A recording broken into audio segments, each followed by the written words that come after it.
You always say it's not our fault. They're the aggressor. They're the other side. They're Hitler. That comes up every 2 or 3 years. Whether it's Saddam Hussein, whether it's Assad, whether it's Putin, that's very convenient. That's the only foreign policy explanation the American people are ever given anywhere. Well, we're facing Munich 1938. Well, we're facing Munich 1938. Can't talk to the other side.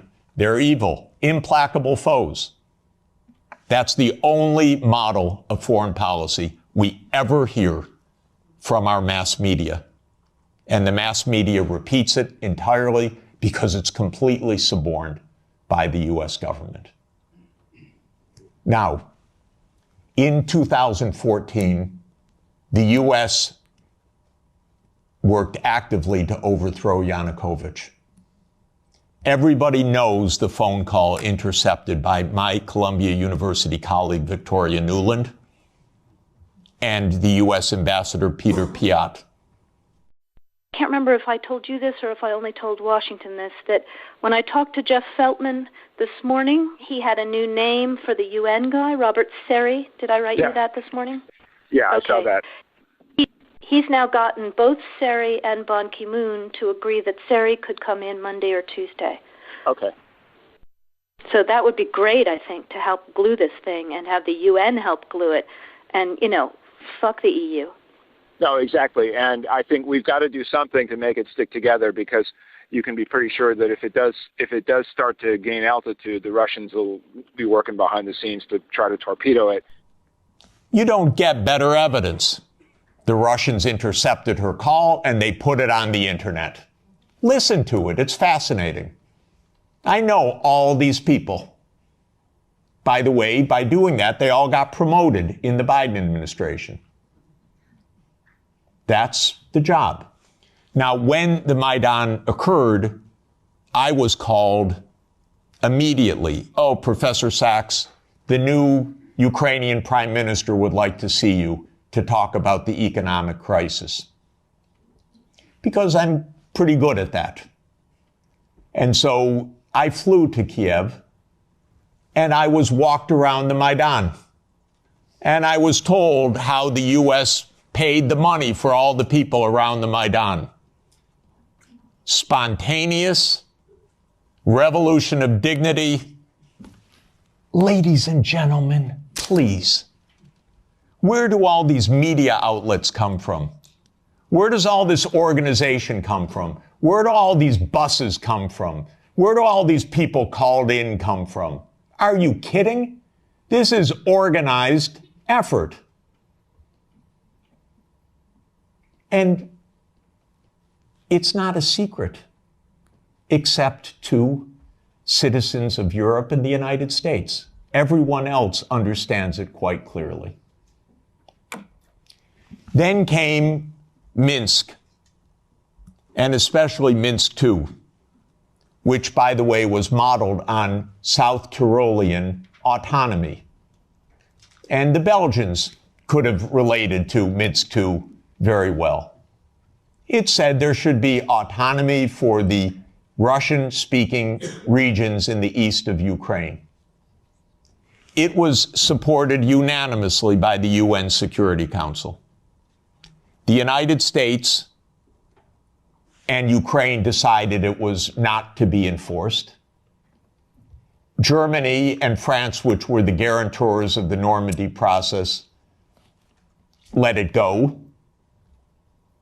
And it was absolutely another direct American unipolar action, with Europe, as usual, playing completely useless subsidiary role, even though it was a guarantor of the agreement.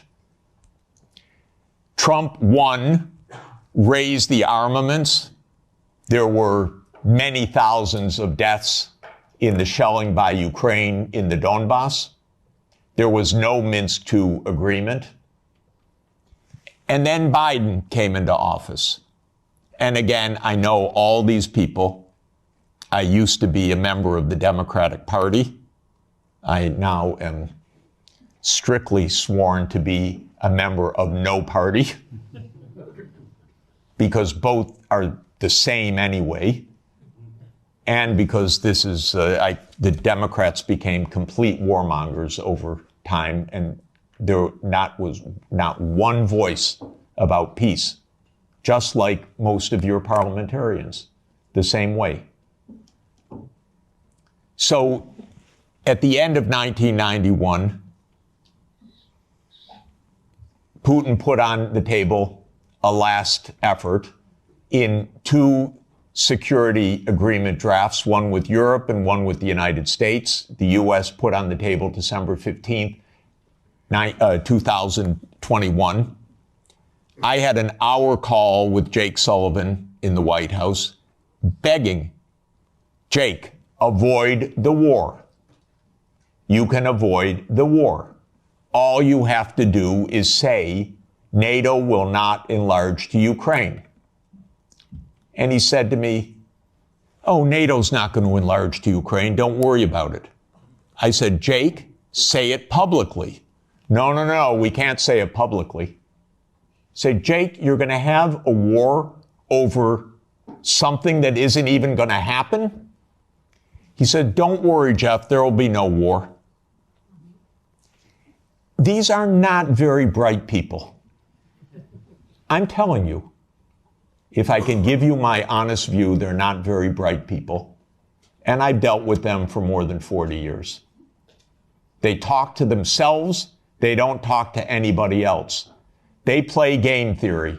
In non-cooperative game theory, you don't talk to the other side. You just make your strategy. This is the essence of game theory. It's not negotiation theory. It's not peacemaking theory. It is unilateral, non-cooperative theory, if you know formal game theory. That's what they play. It started at the Rand Corporation. That's what they still play. In 2019, there's a paper by Rand, How Do We Extend Russia? Do you know they wrote a paper, which Biden followed, How Do We Annoy Russia? That's literally the strategy. How do we annoy Russia? We're trying to provoke it, trying to make it break apart, maybe have regime change, maybe have unrest, maybe have economic crisis. That's what you call your ally. Are you kidding? So I had a long and frustrating phone call with Sullivan. I was standing out in the freezing cold. I happened to be trying to have a ski day. And there I was, Jake, don't have the war. Oh, there'll be no war, Jeff. We know a lot of what happened the next month, which is that they refused to negotiate. The stupidest idea of NATO is the so-called open door policy. Are you kidding? NATO reserves the right to go where it wants without any neighbor having any say whatsoever? Well, I tell the Mexicans and the Canadians, don't try it. You know, Trump may want to take over Canada. So Canada could say to China, why don't you build a military base in Ontario? I wouldn't advise it. And the United States would not say, well, it's an open door. That's their business. I mean, they can do what they want. That's not our business. But grown-ups in Europe repeat this. In Europe, in your commission, your high representative. This is nonsense stuff. This is not even baby geopolitics. This is just not thinking at all. So the war started. What was Putin's intention in the war? I can tell you what his intention was. It was to force Zelensky to negotiate neutrality. And that happened within 7 days of the start of the invasion. You should understand this, not the propaganda that's written about this. Oh, that they failed and he was going to take over Ukraine. Come on, ladies and gentlemen, understand something basic. The idea was to keep NATO, and what is NATO? It's the United States, off of Russia's border. No more, no less. I should add one very important point. Why are they so interested? First, because if China or Russia decided to have a military base on the Rio Grande or in the Canadian border, not only would the United States freak out, we'd have war within about 10 minutes, but because the United States unilaterally abandoned the Anti-Ballistic Missile Treaty in 2002 and ended the nuclear arms control framework by doing so. And this is extremely important to understand. The nuclear arms control framework is based on trying to block a first strike. The ABM treaty was a critical component of that. The U.S. unilaterally walked out of the ABM treaty in 2002. It blew a Russian gasket. So everything I've been describing is in the context of the destruction of the nuclear framework as well. And starting in 2010, the U.S. put in Aegis missile systems in Poland and then in Romania. And Russia doesn't like that. And one of the issues on the table in December and January, December 2021, January 2022, was, does the United States claim the right to put missile systems in Ukraine? And Blinken told Lavrov in January 2022, the United States reserves the right to put missile systems wherever it wants. That's your putative ally. And now let's put intermediate missile systems back in Germany. The United States walked out of the INF treaty unilaterally in 2019. There is no nuclear arms framework right now. None.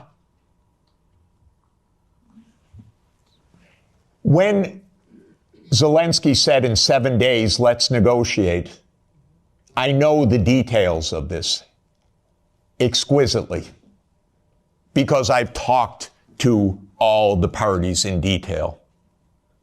Within a couple of weeks, there was a document exchanged that President Putin had approved, that Lavrov had presented, that was being managed by the Turkish mediators. I flew to Ankara to listen in detail to what the mediators were doing. Ukraine walked away unilaterally from a near agreement. Why? Because the United States told them to. Because the UK added icing to the cake by having Bojo go in early April to Ukraine and explain. And he has recently, and if your security is in the hands of Boris Johnson, God help us all. Keith Starmer turns out to be even worse. It's unimaginable, but it is true. Boris Johnson has explained, and you can look it up on the website, that what's at stake here is Western hegemony. Not Ukraine, Western hegemony. Michael and I met at the Vatican with a group in the spring of 2022, where we wrote a document explaining nothing good can come out of this war for Ukraine. Negotiate now, because anything that takes time will mean massive amounts of deaths, risk of nuclear escalation, and likely loss of the war. I want to change one word from what we wrote then. Nothing was wrong in that document. And since that document, since the U.S. talked the negotiators away from the table, about 1 million Ukrainians have died or been severely wounded. And the American senators who are as nasty and cynical and corrupt as imaginable, say this is wonderful expenditure of our money because no Americans are dying. It's the pure proxy war. One of our senators nearby me, Blumenthal, says this out loud. Mitt Romney says this out loud. It's best money America can spend. No Americans are dying. It's unreal. Now, just to bring us up to yesterday, this failed. This project failed. The idea of the project was that Russia would fold its hand. The idea all along was Russia can't resist, as Zbigniew Brzezinski explained in 1997. The Americans thought we have the upper hand. We're going to win because we're going to bluff them. They're not really going to fight. They're not really going to mobilize. The nuclear option of cutting them out of SWIFT, that's going to do them in. The economic sanctions, that's going to do them in. The HIMARS, that's going to do them in. The ATACMS, the F-16s. Honestly, I've listened to this for 70 years. I've listened to it as semi-understanding, I'd say, for about 56 years. They speak nonsense every day. My country, my government. This is so familiar to me, completely familiar. I begged the Ukrainians, and I had a track record with the Ukrainians. I advised the Ukrainians. I'm not anti-Ukrainian, I'm pro-Ukrainian completely. I said, save your lives, save your sovereignty, save your territory, be neutral. Don't listen to the Americans. I repeated to them the famous adage of Henry Kissinger, that to be an enemy of the United States is dangerous, but to be a friend is fatal. Okay, so let me repeat that for Europe. To be an enemy of the United States is dangerous, but to be a friend is fatal. The idea all along was Russia can't resist, as Zbigniew Brzezinski explained in 1997. The Americans thought we have the upper hand. We're going to win because we're going to bluff them. They're not really going to fight. They're not really going to mobilize. The nuclear option of cutting them out of SWIFT, that's going to do them in. The economic sanctions, that's going to do them in. The HIMARS, that's going to do them in. The ATACMS, the F-16s. Honestly, I've listened to this for 70 years. I've listened to it as semi-understanding, I'd say, for about 56 years. They speak nonsense every day. My country, my government. This is so familiar to me, completely familiar. I begged the Ukrainians, and I had a track record with the Ukrainians. I advised the Ukrainians. I'm not anti-Ukrainian, I'm pro-Ukrainian completely. I said, save your lives, save your sovereignty, save your territory, be neutral. Don't listen to the Americans. I repeated to them the famous adage of Henry Kissinger, that to be an enemy of the United States is dangerous, but to be a friend is fatal. Okay, so let me repeat that for Europe. To be an enemy of the United States is dangerous, but to be a friend is fatal. So let me now finalize a few words about Trump. Trump does not want the losing hand. This is why it is more likely than not this war will end, because Trump and President Putin will agree to end the war. If Europe does all its great warmongering, it doesn't matter. The war is ending. So get it out of your system. Please tell your colleagues. It's over. And it's over because Trump doesn't want to carry a loser. That's it. It's not some great morality. He doesn't want to carry a loser. This is a loser. The one that will be saved by the negotiations taking place right now is Ukraine. Second is Europe.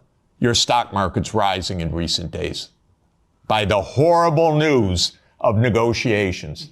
I know this has been met with the sheer horror in these chambers, but this is the best news that you could get. Now, I encouraged, they don't listen to me, but I tried to reach out to some of the European leaders. Most don't want to hear anything from me at all. But I said, don't go to Kiev. Go to Moscow. Discuss with your counterparts. Are you kidding? You're Europe. You're 450 million people. You're a $20 trillion economy. You should be the main economic trading partner of Russia. It's natural links. By the way, if anyone would like to discuss how the U.S. blew up Nord Stream, I'd be happy to talk about that.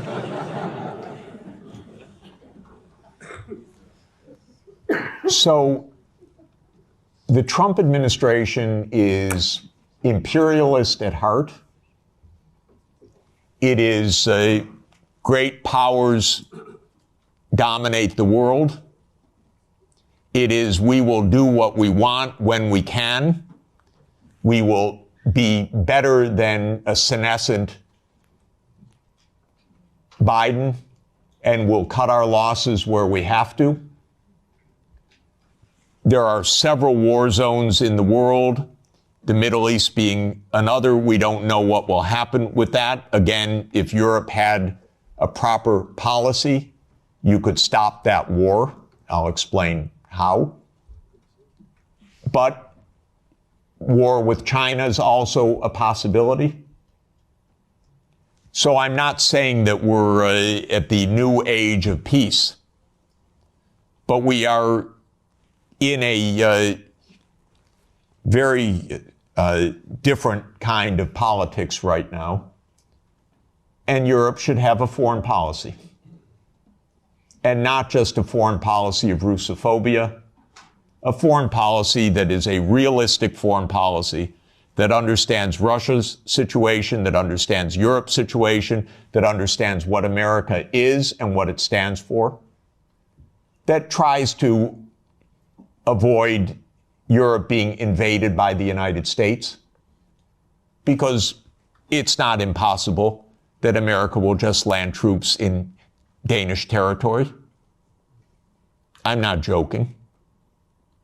And I don't think they're joking. And Europe needs a foreign policy, a real one.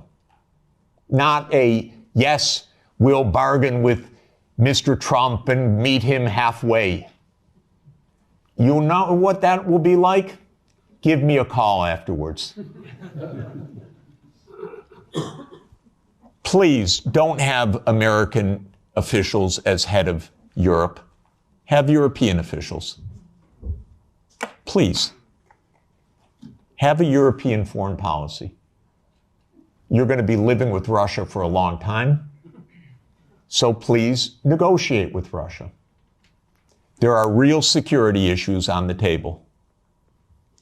But the bombast and the Russophobia is not serving your security at all. It's not serving Ukraine's security at all. It contributed to 1 million casualties in Ukraine from this idiotic American adventure that you signed on to and then became the lead cheerleaders of. Solves nothing.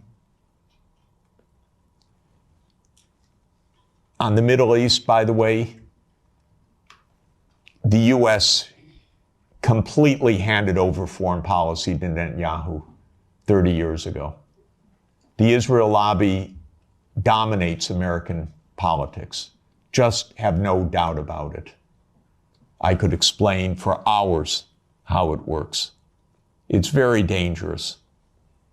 I'm hoping that Trump will not destroy his administration and worse, the Palestinian people, because of Netanyahu, who I regard as a war criminal, properly indicted by the ICC, and that needs to be told no more, that there will be a state of Palestine on the borders of the 4th of June, 1967, according to international law, as the only way for peace.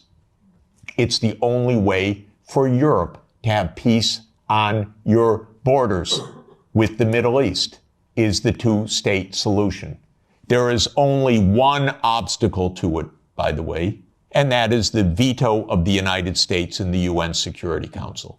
So if you want to have some influence, tell the United States, drop the veto. You are together with 180 countries in the world. The only ones that oppose a Palestinian state are the United States, Israel, Micronesia, Nauru, Palau, Papua New Guinea, Mr. Malay, and Paraguay. So this is a place where Europe could have a big influence. Europe has gone silent about the JCPOA and Iran. Netanyahu's greatest dream in life is a war between the United States and Iran. He's not given up, and it's not impossible that that would come also. And that's because the U.S. in this regard does not have an independent foreign policy. It is run by Israel. It's tragic. It's amazing, by the way. And it could end. Trump may say that he wants foreign policy back. Maybe. I'm hoping that it's the case. Finally, let me just say with respect to China, China is not an enemy. China is just a success story. That's why it is viewed by the United States as an enemy, because China is a bigger economy than the United States. That's all.